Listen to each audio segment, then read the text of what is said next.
बाद हम जा रहे हैं सारनाथ सारनाथ जा रहे हैं, वहाँ के दर्शन कराएंगे आप लोगों को।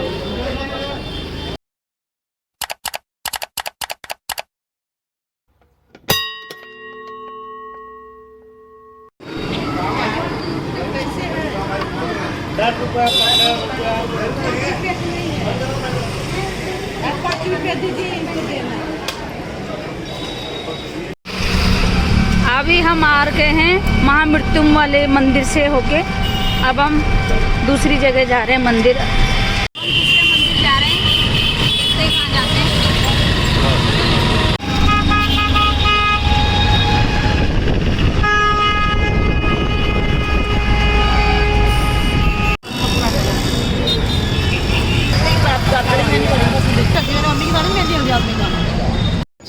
ये कौन सा मंदिर है यहाँ? पहले वीडियो ला दो।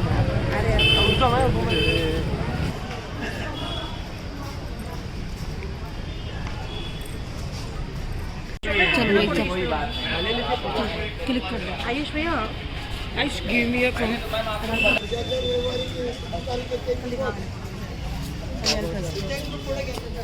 ये है सारनाथ मंदिर, बुद्धा टेम्पल, बुद्धा जैसे।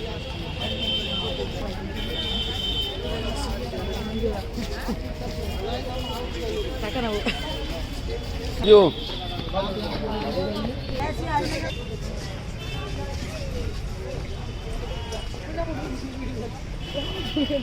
शुभम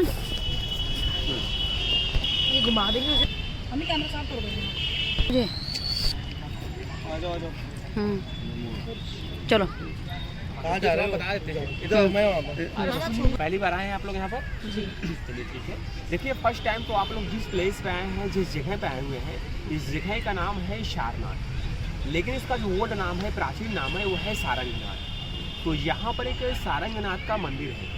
शंकर भगवान के शाले का नाम था सारंगनाथ, और शिव पुराण में लिखा गया है कि पूरे श्रावण मास तक काशी विश्वनाथ इसी सारंगनाथ मंदिर पे ही निवास करते हैं। यहाँ से 1 किलोमीटर पीछे स्टेशन है, वहीं पे मंदिर है सारंगनाथ का।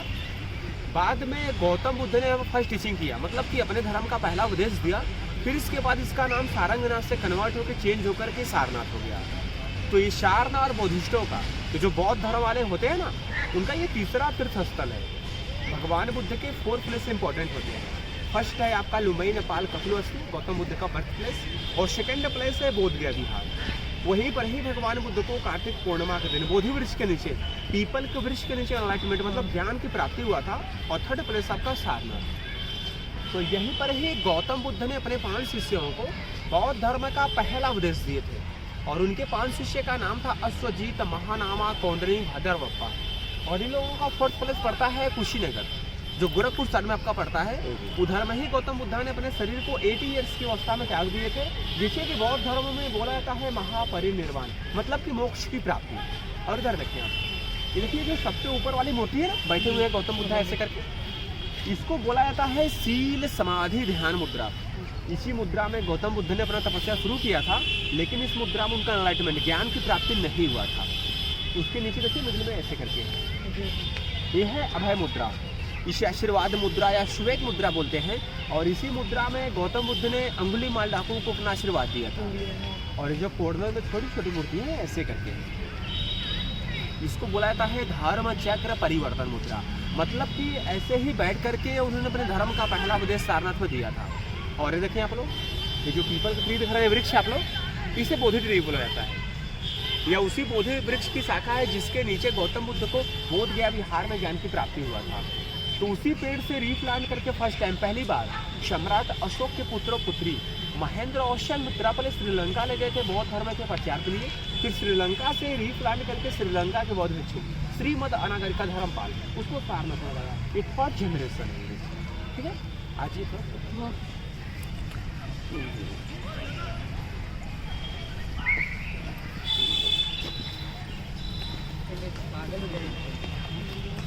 ऊपर जाना है, स्लीपर खोल के जाएगा।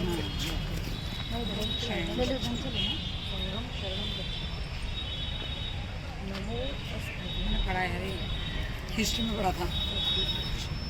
ये दिख रहा है ईंटों का ऊंचा सा, ये है सारनाथ का धार्मिक स्तूप। इसे सम्राट अशोक ने बनवाया है। ये 2300 वर्ष 2300 वर्ष पुरानी है, मतलब 2300 ओल्ड है। और इसकी हाइट है 104 फीट। ये पूरा सॉलिड है, जैसे शिवलिंग नहीं होता है सेम उसी तरीके का है। नीचे में कहीं भी विंडो या डोर नहीं है कुछ के अंदर में हम जा सके, पूरी तरह से सॉलिड और पूरा पैक है। जो पहले बुद्ध का मंदिर था इसी स्तूप के बगल में था, 61 मीटर का 61 मीटर का, करीब 180 फीट का, जो गुप्त काल में आज से लगभग 1500 वर्ष पहले बना था। मुगल पीरियड में औरंगजेब ने उस टेम्पल को भी स्टार्ट करवा दिया था। तो उसी से कॉपी करके बाद में इस मंदिर को देखिए, जो मंदिर है ना इसको बनाया गया। और इसके अंदर में जो गौतम बुद्ध की प्रतिमा है वो 9 फीट का है और सिंगल स्टोन सैंड स्टोन है, गोल्ड पॉलिश है।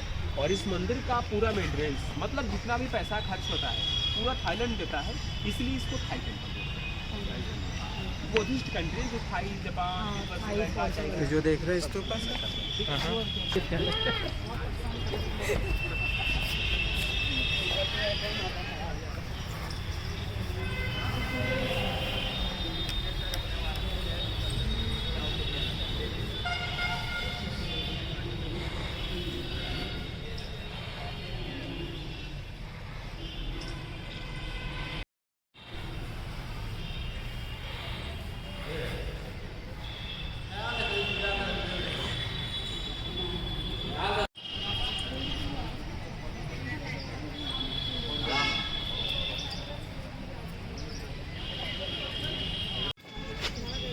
चलो आज चलो। ये मंदिर भी 2 पार्ट में डिवाइड है। आगे तो गौतम बुद्ध की स्टैचू मूर्ति है और जो पीछे वाला बड़ा वाला है मेडिटेशन हॉल है, मतलब कि पूजा का। और ये टेम्पल पूरा छत के ऊपर बनाया गया है। ये चौतरे आप देख रहे हैं ना, ये 20 फीट बेसमेंट में है, मतलब अंडरग्राउंड। इसके लिए देखिए बगल से रेड डोर है, वहाँ से एंट्री है। नहीं, इसके है ना, इसके अंदर में गौतम बुद्ध की रेलिक्स रखी गई है, जो वर्ष में एक बार कार्तिक पूर्णिमा के दिन उसको ओपन किया जाता है। और जो जितने भी बुद्धिस्ट कंट्री हैं सारे लोग यहाँ पर आते हैं। मेन जो है कि थाईलैंड की महारानी आती हैं, उस रेलिक्स को लेकर के अपने अनुयायी के साथ पूरा साथ भ्रमण करती हैं, फिर अपने कल्चर के अनुसार पूजा पाठ करती हैं, फिर ऐसे इसके अंदर में रहते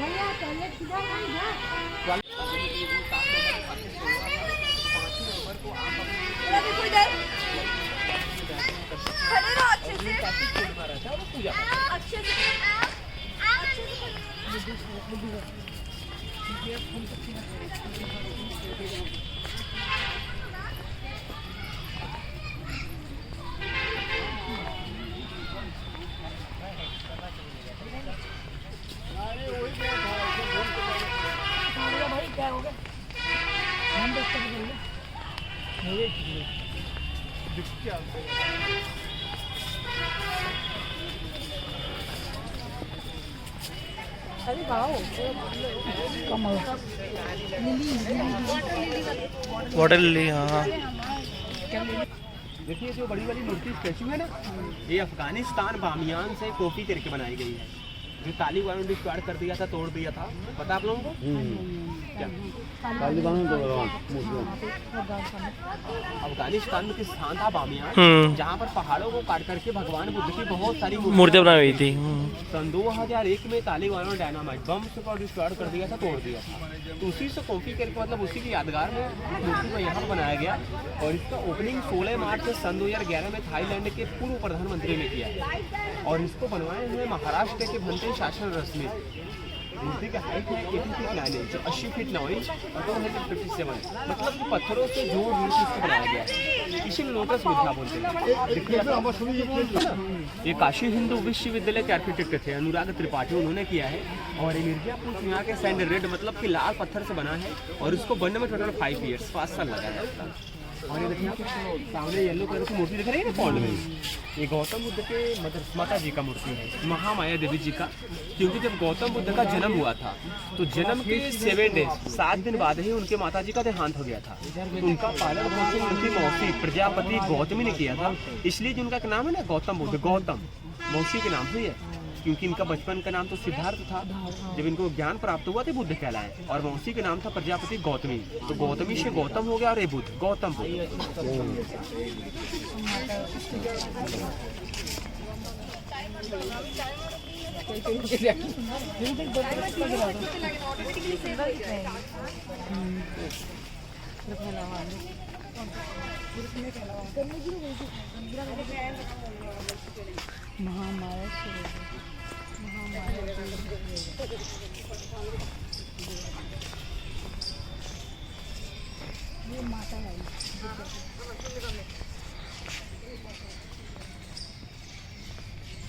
और देखिए आप लोग, देखिए ये जो मूर्ति है ना, इस मूर्ति के नीचे में भी जो भगवान बुद्ध के 4 प्लेस 4 जगह में शुरू में इंपॉर्टेंट बताया था, लुम्बिनी, बोध गया, सारनाथ, कुशीनगर, वो चारों जगह का रेप्लिका बनाया गया है।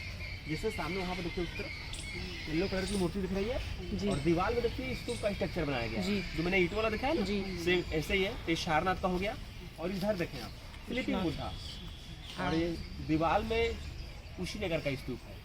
सोते वक्त ही गौतम बुद्ध ने अपने शरीर को त्यागा था कुशीनगर में, और इसके पीछे में है चाइल्ड बुद्धा, लुम्बिनी नेपाल का, ऐसे हाथ ऊपर किए हैं। जब गौतम बुद्ध का जन्म हुआ था तो जन्म लेते ही वो उत्तर दिशा में 7 स्टेप 7 कदम चले थे, और जहाँ जहाँ अपना पैर ये पाँव रखे थे वहाँ पर जमीन से कमल खिला था। मतलब कि जन्म लेते ही ये 7 स्टेप कमल के फूल पर चले। इसलिए गौतम बुद्ध को हिंदू धर्म में विष्णु भगवान का नवा अवतार मानते हैं, और कहीं भी गौतम बुद्ध की मूर्ति प्रतिमा आप देखेंगे सब लोटस कमल के ऊपर ही बनाए जाते हैं। और उस तरफ है आपका बोध गया बिहार का मेन टेम्पल का रेप्लिका। जैसे यहाँ पर 80 फीट 9 इंच की मूर्ति है, 80 फीट 9 इंच की मूर्ति है आशीर्वाद मुद्रा में, तो बोध गया बिहार में 80 फीट की मूर्ति ऐसे करके बैठे हुए ध्यान मुद्रा में। और इस सामने आप देखिए कार्विंग किया गया है फूलों जैसा। ये डिजाइनिंग्स हैं जो गाँव लोग वीविंग करते हैं। बनारस की साड़ियाँ फेमस होती है, सिल्क की साड़ी या सूट होता है, उसी का है। तो जिससे क्या है, सारनाथ एक ग्राम पंचायत एरिया में आता है, ये बगल में गांव है। यहाँ पर गवर्नमेंट के द्वारा जो गांव में गरीब बुनकर हैं उनको फ्री में हैंडलूम मशीन डोनेट किया गया है, और सिल्क बोर्ड इनको सब्सिडी सिल्क रेशम देती है, जिससे लोग साड़ी सूट हनी गुराव बनाते हैं। और बनाने के बाद यहाँ पर सामने गवर्नमेंट की बहुत फैक्ट्री कोऑपरेटिव है, यहीं पर जमा कर देते हैं, और यहीं से पूरे वाराणसी मार्केट और बड़े बड़े शहरों में सेलिंग किया जाता है।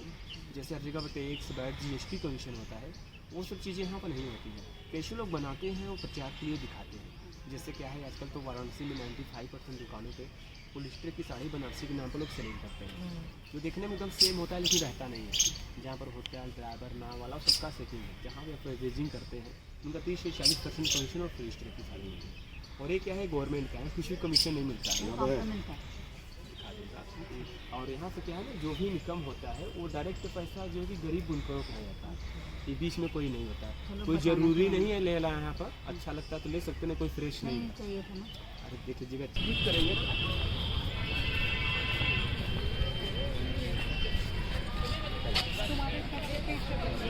चलो आ जाइए।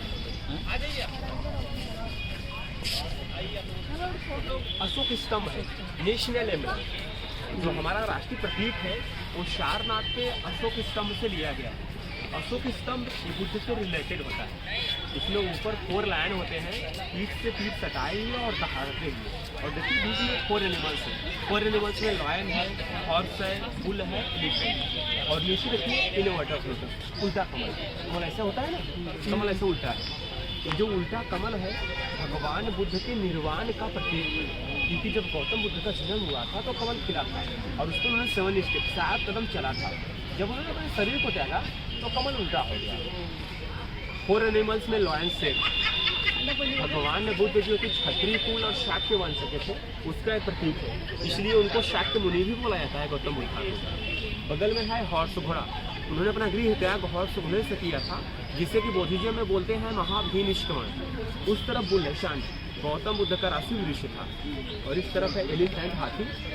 गौतम बुद्ध की माता जी हमेशा स्वप्न देखती थी, व्हाइट हाथी मतलब सफ़ेद हाथी 4 दांतों वाली, कमल का पुष्प लिए उनको 7 बार राउंड करती थी, और राउंड करने के बाद उन्हें घर में प्रवेश कर जाती थी। और ये बीच में देखिए अशोक चक्र, जो हमारे नेशनल फ्लैग तिरंगे के बीच में अशोक चक्र का सिंबल है, उसका चिन्ह सारनाथ से 22 जुलाई 1947 को तिरंगे के बीच में अपनाया गया था। उसके पहले तिरंगे में गांधी जी का चरखा था, वो चरखा एक तरफ से सीधा दिखता था, एक तरफ से उल्टा दिखता था, इसलिए चरखा को हटा के चक्र को लिया गया। अशोक स्तंभ को आप किसी भी एंगल किसी भी दिशा से देखेंगे 3 ही सिर दिखते हैं, लेकिन जो नीचे का एनिमल्स आता है वो चेंज हो जाता है। जैसे अगर आप इधर देखेंगे देखिए 3 सिर है, एलिफेंट है और लायन, ठीक। थोड़ा इधर रखिए,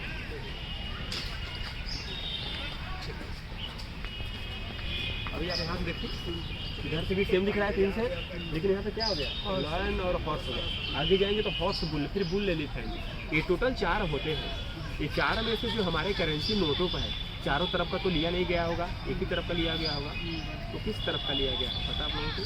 मतलब कि जो हमारे करेंसी में ऊपर 3 लाइन्स हैं, नीचे में 2 एनिमल्स कौन से हैं? एलिफेंट लॉयन है, लॉयन हॉर्स है, हॉर्स बुल है या बुल एलिफेंट? लायन और हॉर्स, 2 आएंगे। लायन और हॉर्स है शायद ना। हाँ ये फ्रंट वाला वाला कौन सा वाला? Elephant elephant lion? हाँ लॉयन हॉर्स है ना। इतना पता नहीं ये भी नहीं है। है, इतना ज्ञान होना चाहिए। तीन तरफ लोगों ने लायन नहीं है उसमें। निकालो ना, वीडियो तो ले। वीडियो कहाँ ले रही तू? बहुत सारा शुरू हटा अब ले। अच्छा ये का प्योर चुका है ये सिंदूर का पेड़ है। हाँ लगा लो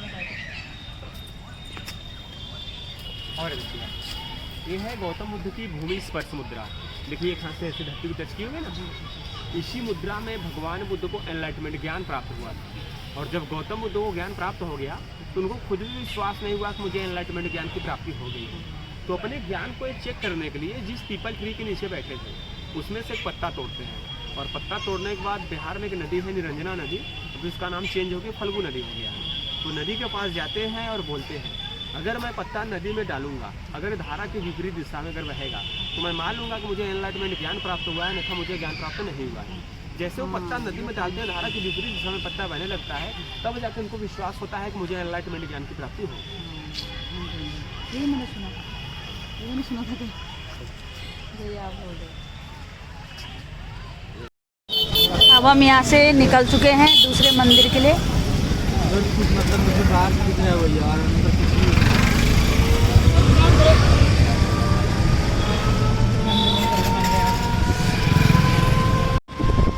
निकलना है यार। ना ना